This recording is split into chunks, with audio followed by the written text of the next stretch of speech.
Hello everyone, কেমন আছো তোমরা সবাই। এই ভিডিওটা হলো আমাদের দীঘায় কাটানো তৃতীয় দিনের। ঘুম থেকে উঠেই অর্ডার করে দিয়েছিলাম চা আর ব্রেড টোস্ট, তারপরেই বানাচ্ছিলাম জলখাবার। আমরা জলখাবারটা সেদিন নিজেরাই বানিয়ে নিয়েছিলাম। জলখাবার খেয়ে বেরিয়ে পড়েছিলাম সি বিচে। সেই দিনই ছিল আমাদের এইবারের মতো সমুদ্রে লাস্ট স্নান করা। সেই দিন ফোন নিয়ে গিয়েছিলাম, তাই ফোনের একটা কভার কিনে নিয়েছিলাম, কারণ আমরা তিনজনে চাপবো বোটে। প্রথমে গিয়ে কেটে নিয়েছি বোটের টিকিট, একজনকে 150 টাকা করে নিয়েছে। তারপরে আমাদের পরিয়ে দেওয়া হয়েছে লাইফ জ্যাকেট। এই প্রথমবার বোট চাপতে যাচ্ছি, একটু ভয়ও লাগছিল আর অনেকটা মজাও লাগছিল।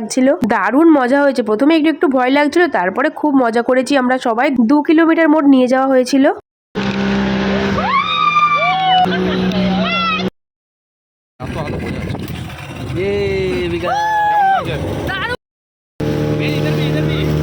বোট থেকে নেমে এবার চলে এসেছি স্নান করতে।